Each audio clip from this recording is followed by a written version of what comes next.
వి gold trusted gold buyers. మీరు తాకట్టు పెట్టిన బంగారాన్ని విడిపించి ఈ రోజు ఉన్న మార్కెట్ ధరకు కొనబడును.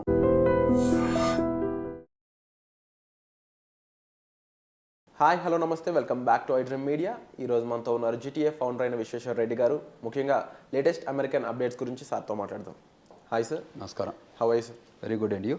I'm fine sir. Sir, Trump తీసుకొచ్చిన ఒక కీలక నిర్ణయంలో ఎవరైతే అక్కడ స్టూడెంట్స్ F1 వీసా మీద వెళ్ళి ఉంటారో వాళ్ళు ఆన్ క్యాంపస్ కాకుండా బయటకు వచ్చి జాబ్స్ చేయడం ఇంక నుంచి కుదరదు అని ఒక రూల్ పాస్ చేయడం జరిగింది. బట్ అక్కడున్న ఎక్స్పెన్సెస్ చూసుకున్నా, అక్కడ వాళ్ళకి కావాల్సిన అవసరాలు చూసుకున్నా అయ్యే ఖర్చులు ఇండియన్ రూపీస్లో చాలా ఎక్కువ. మరి ఇప్పుడు వాళ్ళ పరిస్థితి ఏంటి?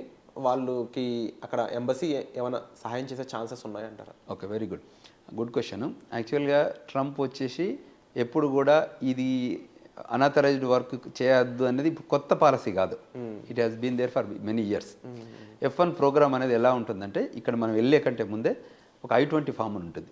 I-20 ఫామ్లో క్లియర్గా మనకు చెప్తారు ఫీజు, ఎడ్యుకేషనల్ ఫీజు ఎంత అని, తర్వాత బోర్డింగ్ లాడ్జింగ్ ఫీజెస్ ఎంత అని అందులో ఉంటుంది. అది మనకు తెలుసు. అంటే ఒక $20,000 ఎడ్యుకేషన్ ఫీజు ఉంటే ఇంకొక $10,000 ఎక్స్పెన్సెస్ అవుతాయి. సో $30,000 I-20 తీసుకెళ్ళి మనం బ్యాంకుకి వెళ్తాం. ఆర్ లేకపోతే మన ఓన్ ఫండ్స్ ఉన్నా కూడా, so what ever the outlook money, మనం యూజువల్గా మన అబ్బాయిని పంపించినప్పుడు 30 లక్షలు 40 లక్షలు అంటే ఇంకొక 10 లక్షలు యాడ్ చేసుకుంటాం. ఎందుకంటే చేతి ఖర్చులు పోవడానికి రావడానికి. అవుట్లుక్ చేసి మనం బ్యాంకుకి వెళ్తాం. బ్యాంకుకు ప్రొసీజరల్గా ఏం చేస్తారంటే అంత అమౌంట్కి లోన్ ఇస్తారు, అంటే మొత్తం డబ్బుకి. So the programme F1 programme ఏంటంటే అమెరికాకి వెళ్ళి చదువుకొని మళ్ళీ వెనకకి వస్తామన్న ఒక ప్రామిసెస్ మీదనే వాడు F1 వీసా US కాన్సులేట్లో ఇస్తారు. నాట్ దట్ వర్కింగ్ అనేది అసలు ఫర్గెట్ అబౌట్, అసలు పని చేయడము అనాథరైజ్డ్ వర్క్ గురించి పక్కకు పెట్టండి. ఆ ప్రోగ్రాంలో ఎక్కడ కూడా ఆ లైన్లో ఉండదు. మీకు ఆస్ట్రిక్లో పెట్టి కూడా రాయరు, తెలుసు కదా, ఫైన్ లైన్స్ అంటారు. అది కాకుండానే ఉంటుంది. సో దానికి మనం అబైడ్ అవుతామని చెప్పి వెళ్తేనే మన US కాన్సులేట్లో వీసా ఇస్తారు. ఆ ప్రోగ్రామ్ను చాలా ఏళ్ళ నుంచి నడుపుకుంటూ వస్తున్నారు. అంటే మన వాళ్ళు వెళ్తున్నారు, అక్కడ చదువుకుంటున్నారు. చదువుకున్న తర్వాత there is another programme H1B. అంటే మాస్టర్స్ అయిపోయాక ఒక 3 years based on the stem.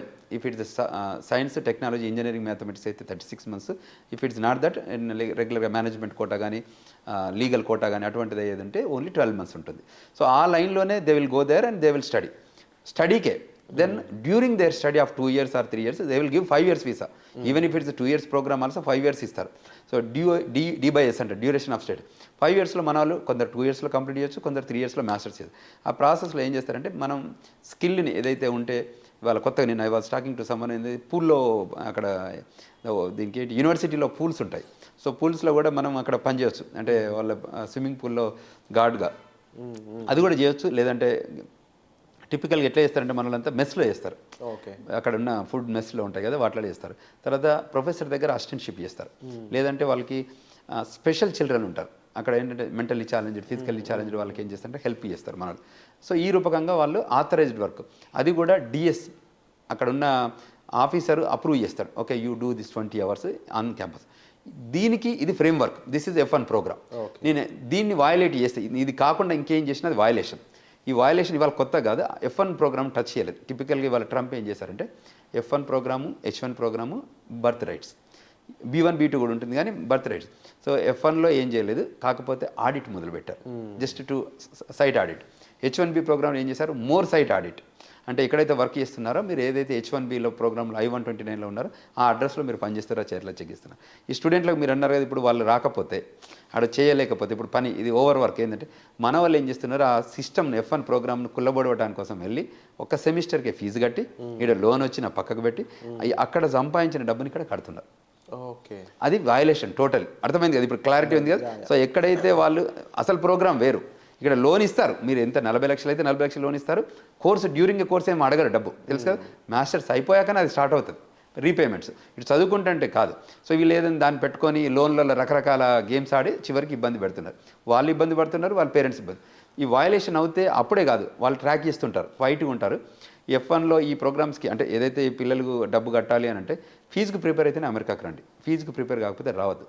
అమెరికాలో కూడా వాషింగ్టన్ DCలో ఒక ఫీజు ఉంటుంది, అట్లాంటాలో ఒక ఫీజు ఉంటుంది, ఫ్లోరిడాలో ఒక ఫీజు ఉంటుంది, స్టేట్ యూనివర్సిటీస్ ఉంటాయి.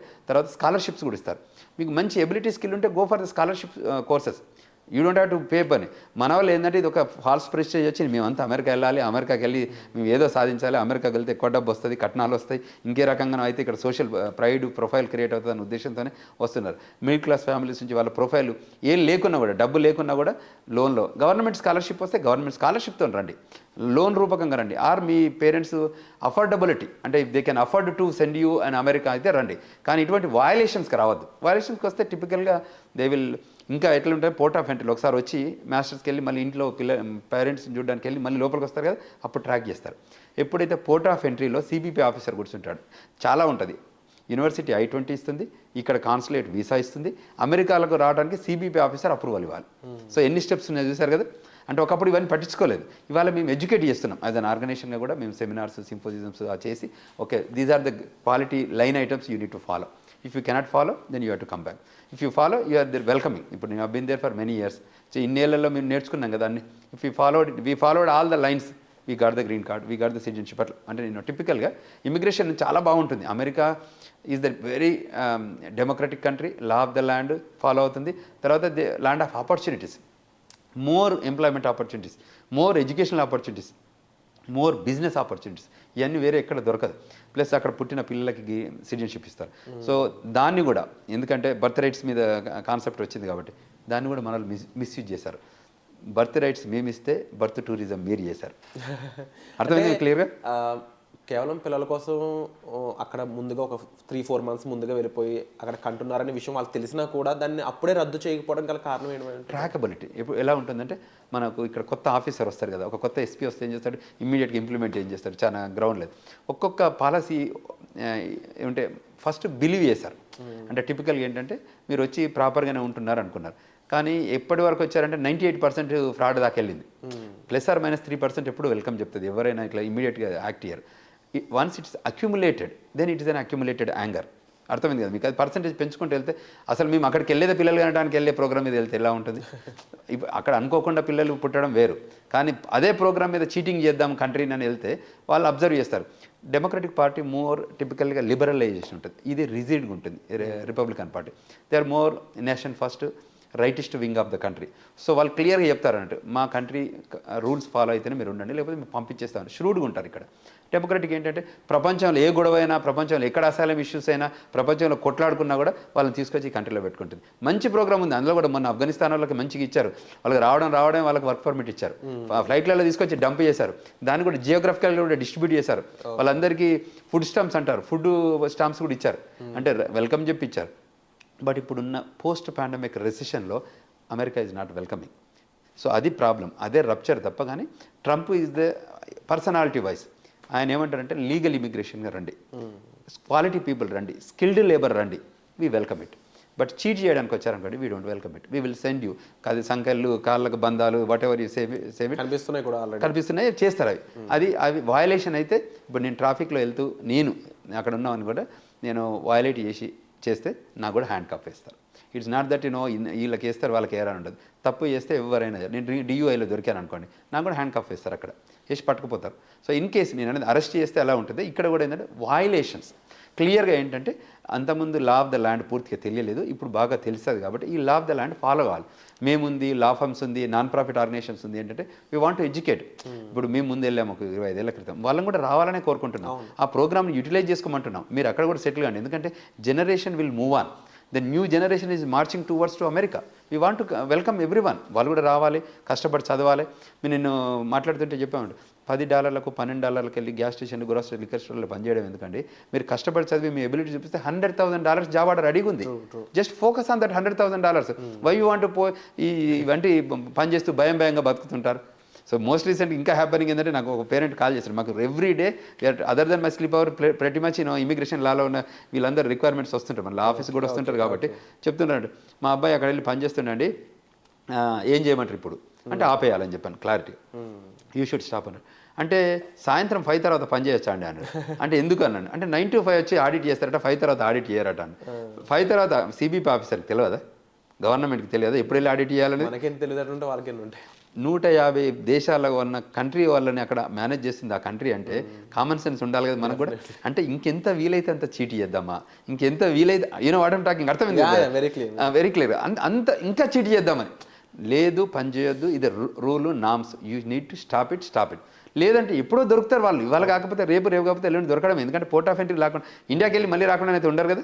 ఈవెన్ 10 ఏళ్ల తర్వాత కూడా వాళ్ళు వయలేట్ చేశారని వాడు గమనిస్తే 10 ఏళ్ళకు కూడా వాళ్ళు వీసా క్యాన్సిల్ చేసి పంపిస్తారు. యూఎస్ సిటిజన్షిప్ కూడా ఇంకా వినాలి ప్రేక్షకులు, అమెరికన్ సిటిజన్షిప్ న్యాచురలైజేషన్ సిటిజన్షిప్. ఇప్పుడు ఇండియాలో పుట్టి అమెరికా వెళ్ళిన వాళ్ళకి F1 కానీ H1 కానీ 140 కానీ 485 కానీ గ్రీన్ కార్డ్ కానీ సిటిజన్షిప్ తీసుకోవచ్చు. అమెరికన్ న్యాచురల్ సిటిజన్షిప్ వచ్చాక కూడా ఇఫ్ యూ వయలేటెడ్ అని అనుకుంటే మీ సిటిజన్షిప్ని కూడా క్యాన్సిల్ చేసి any time until and unless you born there. అది ఇప్పుడు ఆ బర్త్ సిటిజన్షిప్ కూడా ఇప్పుడు మొదలుపెట్టాడు. స్టే ముఖ్యంగా ఫస్ట్ రూల్ ఏదైతే స్టూడెంట్స్ ఆన్ క్యాంపస్ జాబ్స్ ఇది అయితే ముందు నుంచి ఉన్న రూలే, ఇప్పుడు కాస్త కఠినత్వంగా ప్రాపర్గా మేనేజ్ చేస్తూ దాన్ని యాక్చువల్గా ఎలా ఉందో దాన్ని అలా పాటించే విధంగా వాళ్ళు రూల్స్ మార్చడం జరిగిందని సార్ చెప్పడం జరిగింది. And at the same time ఎవరైనా సరే ఇల్లీగల్గా అక్కడ ఉన్నట్లు అనిపించినా, లేదంటే మీ ఫ్యామిలీ మెంబర్స్ ఫ్రెండ్స్ ఎవరైనా సరే అక్కడ ఉండడం అనేది ఇప్పుడు ఉన్న టైంలో కరెక్ట్ కాదండి. అండ్ దానికి సంబంధించి మీకు మరింత గైడెన్స్ ఇన్ఫర్మేషన్ కావాలనుకున్నట్లయితే మీరు సార్ లాంటి ఏ పర్సన్స్ని మీరు కాంటాక్ట్ చేయొచ్చు. ముఖ్యంగా స్టూడెంట్స్ అనే వాళ్ళు అక్కడ చీప్ లేబర్కి అలవాటు పడడం, లేకపోతే చిన్న చిన్న జాబ్స్కి అలవాటు పడడం కంటే కూడా మీ స్టడీ మీద ఫోకస్ చేయండి, మీ స్కిల్ సెట్ని గ్రో చేసుకోండి. స్టెమ్ స్టూడెంట్స్ ముఖ్యంగా మీకు చాలా ఫ్యూచర్ ఉంది, గ్రోత్ ఉంది. ఆర్టిఫిషియల్ ఇంటెలిజెన్స్ అనేది చాలా బిగ్ రేంజ్లో గ్రో అయ్యే ఛాన్సెస్ కనిపిస్తూ ఉన్నాయి. ఎంతోమంది H1s మీద వెళ్ళి అక్కడ $1 lakh అలా సంపాదిస్తున్న వాళ్ళు ఉన్నారు. ఆ కేటగిరీలోకి రీచ్ అవ్వడానికి ఎక్కువ మీరు ఫోకస్ చేసినట్లయితే you will see actual growth అనేది. సో వచ్చే ఎపిసోడ్లో మళ్ళీ కలుద్దామండి. మీకు ఎటువంటి గైడెన్స్ కావాల్సిన సార్ మీరు కాంటాక్ట్ చేయొచ్చు. Thank you so much. Thank you.